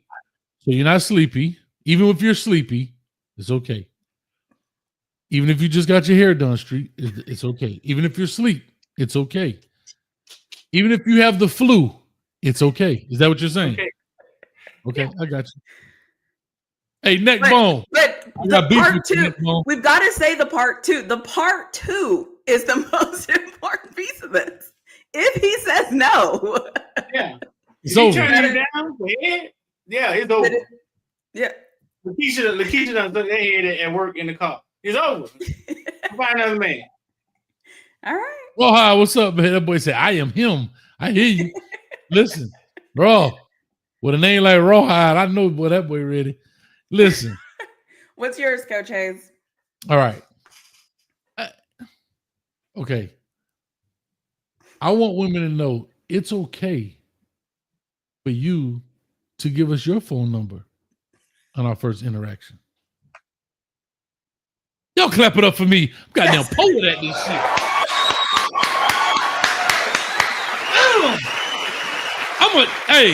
I'm Edgar Allan Poet up in this mother. Edgar Allan Poet around this mother. Somewhere along the lines, we've done a 360. I went to the lab. I went in the lab. I was tired of y'all making fun of me. You know what you did? No. You watched film. Okay. Film. You self-reflected. And I took copious notes. Unlike Rob from Texas. I took copious notes. Where is Rob from Texas? When's the last time you heard from him? Man, somebody paid me $50 to hang up the phone accidentally on him. And guess what? I hung up the phone on purpose on him. For the 50. Damn, Rob from Texas, man. I hate you gonna ride a two-legged bull for all I care. Here's what I'm gonna say. But y'all don't have nothing else to say, or y'all just agreeing that we done? No, I agree with you. Street, wait, do you agree, Street? Yeah. Okay. Thank you, Street. Appreciate your support. Yeah, but what you're assuming? You're assuming that they always waiting for us to give them their number? No, they're waiting for us to give us our number. Right. And yeah. Or because think about how many relationships. So here's what I'll say. I had to work. Shout out to my coworkers in the building. Shout out to H in the building. Him in the building. I ain't gonna call no name, but I was talking about this, and one of my coworkers really traditional. Like, no, the man is to pursue, and he should ask for the number. Right? That's how it goes.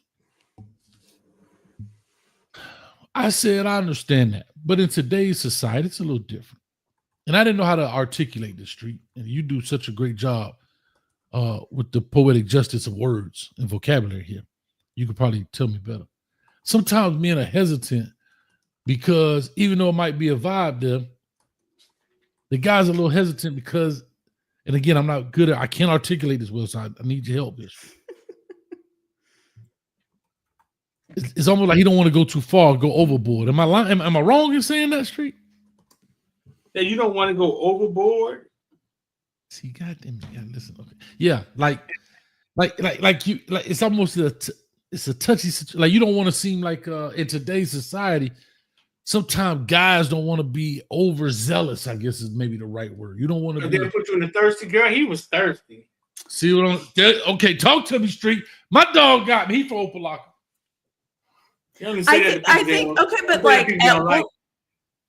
So Damn, that's why they always say that to me. You understand that people they don't like. The guys, they do like the screw them in the bathroom. I ain't never been to the bathroom. Bro, Women don't listen, like dog. Listen, dog. Women like, yeah, dog. Listen, if they not sure, then they not sure. You gotta win over. But the guys they do want, you do anything to them. It ain't sexual harassment. Yeah, bro. Oh, my dog got the words. He a wordsmith. My dog wordsmith. Yeah.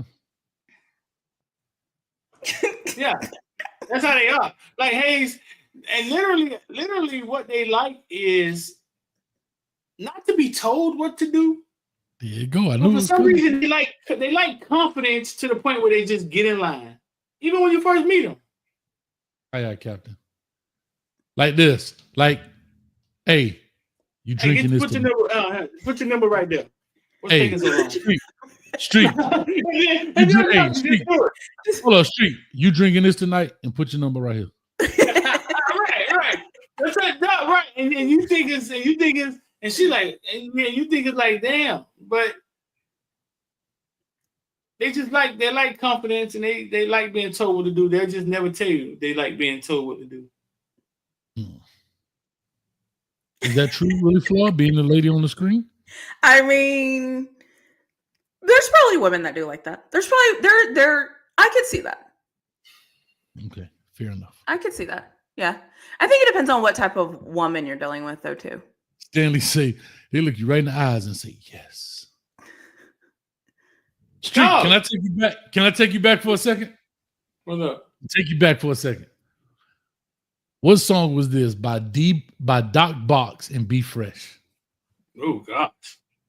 Oh, Street, come on. Come on, Street. Jesus Christ, Doc Rock and Be Fresh. They only had one song. Sound like it. Really flawed, too young for that. Anybody in the chat, Doc Box and Be Fresh. And when you find the name of the song, you're gonna be like, yes. It brought me back to middle school, dog. Blow pops in the ponytail, brush in the back pocket, catching the 83 home. You understand what I'm saying? Brandon, what did I do to you, sir? Gosh. Flaw was raised by her dad. She a little different. You raised by a man, though. She's probably easy, too. What'd you say? You said what? She's probably easy, too. Like, it's not, to her, she's probably not as sensitive about it. She'll take it from you. She's raised by a man. I have famously said on many occasions that I've never dated a guy that I did not pursue. There you Danny, you down right there. Listen. So that's why I'm like women ever, women that were raised by their dad. Mm-hmm. I know, like, and I get it. It's all backwards and it goes against everything and but I know what I like. And if I like it, I like it. And if I don't, I just don't. I don't know what you want me to say. So I brought that up because shout out to Mad Skills. Slow love. So I think it depends on the environment of the situation. Like I'm one of those people that like I will just pay attention to what's going on, what's being said, what's not being said, or whatever. And I pick and choose. I don't know. Just if I like it, I like it, and if I don't, I don't. I guess too, though, I don't ever want to initiate the conversation. You initiate the conversation, like every guy I've ever dated, except for one guy, and he was introduced to me by somebody that knew me. So they were like, I think whatever. That was years ago, though. I was in college, but I've always initiated, always. Whether that's me walking up to them, whether that's me. Well, I got to hit seeing them somewhere at a grocery store, or going to a football game and seeing somebody at a football game. Hold up. What's the game like, Flaw, from the ladies' perspective? You walk up to them. What is that? What is the icebreaker? Yeah, what is the first? Because you know, with us, like, you must be tired because you've been running through my mind all day. You know, that kind of stuff. What do women say? I think on that level, it's easier for me because I like guy things. You know what I mean? Like I like football. I No. like boxing. Stop it. No, I didn't even get to know the pickup line. Can I finish? I just want to know the line. But that's usually the line is I'll go in with something about football, because the other thing is too, if you don't watch football, I don't want anything to do with you anyway. So I'll go in and like, especially if it's like football season, I'll be like, did you watch like Adrian Peterson last night? Like, what the hell is that? Because I'm seeing two things. A, I'm seeing if you watch football. B, I'm seeing how you respond to me, the fact that I know who Adrian Peterson is. And C, I want to see if you think he's good or not. Because I need to know if you can quantify good football players. So I go in with like a solid question, or, obviously when Kobe was alive, I'd be like, did you watch Kobe drop 40 last night? That was crazy. Just to see, like, you weren't watching Kobe? Then what the hell were you doing? Man, you ain't got no pickup line. I thought you gonna come in there and be like, I need you to form tackle me, big boy. But I don't. But everybody doesn't need pickup lines. I need you to form tackle. But everybody doesn't. I don't need a pickup line though. That's just like I don't need. So there is a difference between men and women. I know you know this, but I want people to understand there's a difference then. Because a guy can't go in and be like, most guys ain't gonna walk to the girl, but hey, Kobe scored 40 last night. Right, it's not gonna work. Right. And then if you go and be like, hey, have you ever tried the new Martha Stewart biscuits? Like, oh, this fruit. Get this dude out of here. So you know what I'm saying? That's what I'm saying. I just want to make sure we're on the same page. Yeah. Or like, especially, I always tell people like the best place to pick up people is to go to sporting events, especially if that's what you're into, right? Because usually there's always a group of guys and there's usually always a group of girls. Usually, because people just don't go to sporting events by themselves. Usually, some people do. I was one of those people, but most people don't, right? It's a group. So it's like a great place to just know, like, okay, you're clearly there because you might like the same thing. It's fun. It's a game, whatever. The studio, wow. Well, you're talking about form tackle. Hey. Can you imagine if I walked up to somebody and said, You'd be on the floor. You'd be on the floor immediately. You'd be on the floor immediately. Me? I'm going to meet street randomly and be like, hey, can you form tackle me? That boy gonna put a mouthpiece in. Running back. I sure can. That is so funny. That is actually really funny. It's actually really funny. Coach T got a great line. Make a lady laugh without being goofy, and you got a shot with any woman. I think that's true too. I think that's very true. Mm-hmm. And keep it smooth. Just be smooth. Like, that's actually really funny. But when I said, I went to an NBA game alone. Yeah, you can go to games alone. I'm not saying you can't. I'm just saying most people though go in groups of people, and then you kind of get to see, what's going on.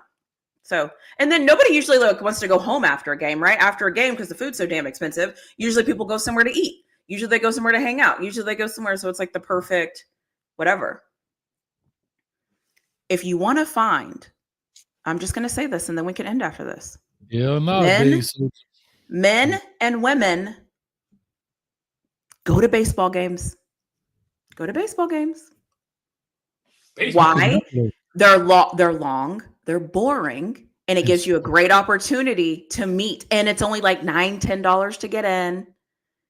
Usually, like, I'm just saying. Usually costs me $90 to $100 to get in. A baseball game? So, Dave Soldier says sometimes the gun range. Dave Soldier, let me tell you something. Y'all know I like to go partake in the hunting. And I was at Markham Park down in Broward. And there was an old gentleman was there talking. Sometimes I like to talk to older people, especially in those environments, because you learn stuff. And there was a couple at the range. And he said, hey, man. He said, Coach, I always go. He said, Coach, see them people down there? I look. He was a range master. He said, that dude trying to impress her, but he making a big mistake. I said, why is that? He said, because the one you teach how to shoot, be the first one to shoot you. I said, what you mean? He said, you know how many people out of been couples come in here and come to find out she done shot him in the ass for something he done did? because she's comfortable with the gun. So, Dave Soldier, I hear you. Just don't fall victim, my man. Well, we love you here. Reggie says pool. The only thing about playing pool, anybody who's ever taken me to play pool, I'm out. I don't like cigarette smoke and I don't drink. So that's a terrible place to go. So know your woman. That's where you're going to take her. Cool. Just make sure she lights the smoke and that she wants to drink, because that's what usually happens at a pool hall. But you could get behind and show her how to hit the 8-ball. Yeah, but if she doesn't like how everything smells, it doesn't matter. You guys, everybody, like, you gotta, groups of women go to baseball games. Okay, black ones, because it's cheap. Street, can I ask you a question? You've experienced this. Tell my groups of women. Why they always got that one security guard in a group of women? Why is always that one? Is that one? Oh, bulldog. Girl, don't be talking to him. We gotta go. Why is she always in the group? And you be like, I gotta go. Everybody else to be married. But sometimes women designate that person to do that. Well, we're older now, so it don't happen as much. I have to be honest. Yeah. You're older now. But when you was in your 20s, wait, Street, we used to run through iguanas. But you always had that, she might have had a security shirt on. God dang. Yeah, well, I know when I was younger, we used to have like somebody in our group that's kind of designated to be like, hey, if I start to tripping, or hey, if I start talking to the type of guy I shouldn't talk to, send me a signal. Yeah. He might have been the one. You never know.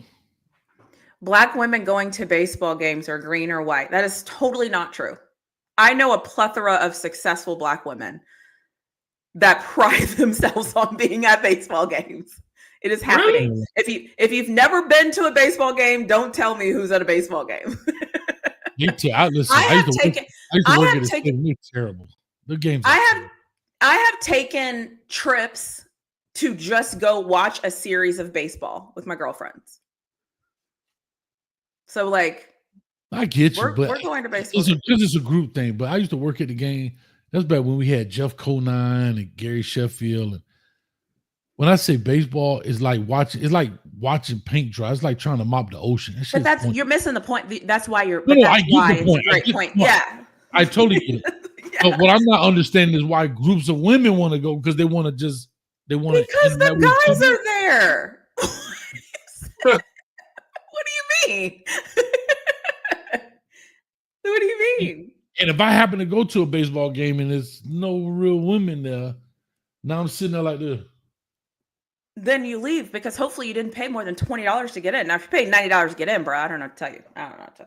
You're going to the wrong game. I got guaranteed access. You're going to watch the Yankees and Red Sox. Like, you can't go to those. You got to go to the cheap ones. No. I do want to go to one of those banana games. You ever seen the little banana where they wear the pink and yellow? Coach T, me and Coach T, we usually don't agree. We agree on this. I'll be in there with the box wine. Anyway. Yeah, Jen says it's 2025 and grown ass dummies still trying to take women to movies. Exactly. I'm just saying. You don't have to take my advice. Jen. I'm just gonna give it. Hold up, Jen. Hold up. We can't even take y'all to Cheesecake Factory no more. I get Chili's and I get Outback. I get it. We too. But like, we can't even go. Like, y'all, I seen that list. You seen this street, right? Well, yeah, I saw it. Come on, you can't. They got a whole list of restaurants you can't even take women to today. Oh, don't listen to that list. You can take me. I'll go to McDonald's. I don't care. If I'm hungry, I'll go to McDonald's, get some fries. Hold on. What's the list? Some fries and nuggets. On the first date? Yeah, see, that's the anomaly though, really. Like that, see what you're saying right now, you'll get people in trouble because they'll go and be like, baby, I'm gonna go get you some fries and nuggets. And then they've been broke up. But if that's what you like, then keep it moving. Like if I am with you, Hayes, and you're like, hey, let's go to McDonald's, and I'm like, no, then you know what? Don't reach back out to me. I got you. Okay, here we go. Really quickly. Cheesecake Factory, Applebee's, Chili's. I get that. Chipotle. Okay, Olive Garden, the movies, Our House, any fast food chain. Buffalo Wild Wings, Wingstop, Red Lobster, a buffet, IHOP, Denny's, churches. I get all these. How is Starbucks. Buffalo Wild Wings on there? Don't they have TV? Like screens where you can watch games? But again, I don't think they're thinking of sports. I'm sorry. My bad. You're right. My bad. Ice cream dates, family functions. I agree. That movie night, Netflix. Come on, boy, y'all hating out here. Netflix, chill. Somewhere that requires a long drive, because it's a long drive back, boy, if it don't go right. Woo! Bowling, nightclubs, hookah bar, a bar for just drinks, Waffle House, and sport events. Sports events is on this list. Don't take on the first date. Well, really, Claude just debunked that. Yeah, throw that list away. Anybody who's listening to that list, you're doing it wrong. Ask the questions. Just talk to her and just say, hey, I mean, 90% of the stuff on here, I can definitely understand, right? Like, you don't want to go to Chili's. I get it. That's that 20-year-old stuff. Well, listen, if that Chili still has some shrimp tacos with the chocolate molten cake, take me to Chili's. 301. You ain't know that subscription get you so far, huh? Yes, sir. I want that molten chocolate cake, okay, with them shrimp tacos from Chili's. Well, here's what I'm gonna say about Red Lobster. I said Chili's. Oh, okay, with Chili's. I'm gonna say this about Red Lobster Street. I watched the Breakfast Club interview with the CEO, young brother, 36 years old, the CEO of Red Lobster. Oh, Great interview for business. If you want to check it out, go check it out. Street, great business interview. He was talking about, he played at Brown, played football for Brown. But I think it'd be a great interview just to listen to. I haven't been to a Red Lobster probably in 20 years. And I'm going. But I think there's a difference between a couple that's together and going and enjoying a movie than you dating someone. Those are two different people. People that date. Right, that's what. Yeah, I think some people are in the thing and they're like, I see couples at the movies all the time. But yes, they're in a relationship already. We're talking about like your first interaction, your first. Correct. Whatever. So, anyways. But Buffalo Wild Wings responded to this post saying, if she doesn't like wings, beer, and sports, get rid of her. Period. I don't like wings or beer, but I will go watch the sports. It is what it is. Well, Street, anything else there? Nope, ain't no practice tomorrow. Practice Wednesday and then practice Friday, and they go on spring break. Yeah, they practice for 3 days? Yeah. I need a full-blown report next Monday. Street, wait a minute. What you saw on Wednesday and Friday. I want defensive updates. If you can provide that for me, that would be fantastic. That's it. That's all I want. Go Canes. Ellen V, what's up with you, baby? How you doing? First interaction, you can't react together in the movies. You're watching the movie.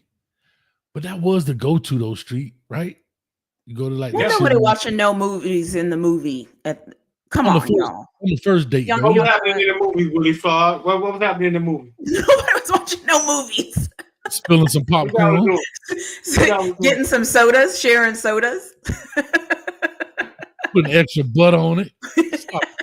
Sharing Twizzlers. Until you meet in the middle. Only a woman that was raised by her dad would be like, nobody wasn't watching a movie in the movie. You think I didn't win anything? Only a woman that was raised by her dad said shit like that. Who enjoyed the pickles better.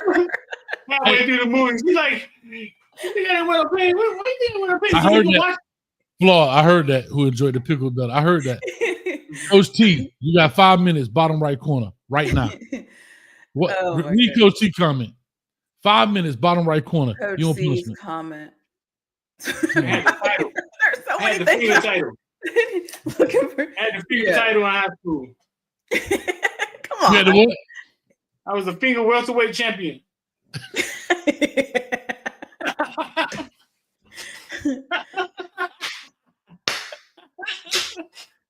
I was a finger welterweight champion, dog. Hey, that boy workout. Da da da da da da. Please be like, where you feed everything?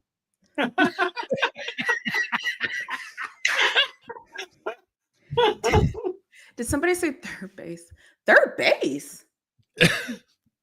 That boy say, hey, you know you can feel, you know you could do like how they got CTE for the league, dog. Like you say, carpal tunnel, dog. You get a class action lawsuit. All the homies get together, dog. We got carpal tunnel. That boy said I was the finger welterweight champ. When you figure everything, what the finger champ, what?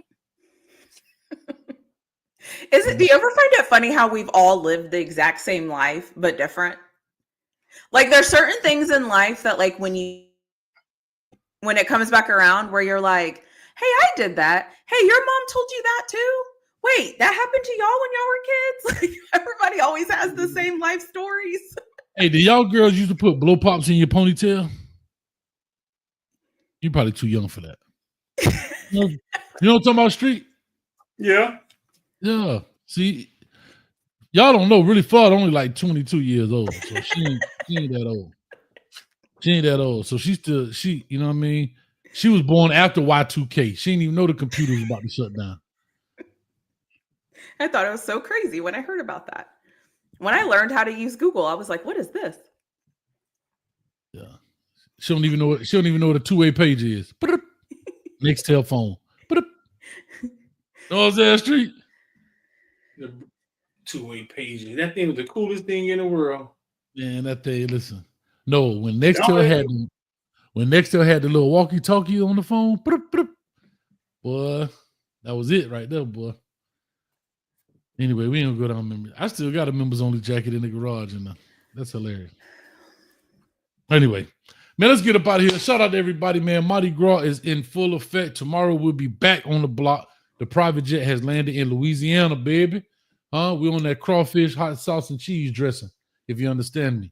We win. Shout out to Louisiana. Yeah, I'm passing out beads, and some people earning them. That's all I'm gonna say. Again, we on Hayes Street. This is Bourbon Street as well. Somebody gonna be face planted in that thing within the next hour, and the street sweeper will come and get them right on up. Don't worry about it.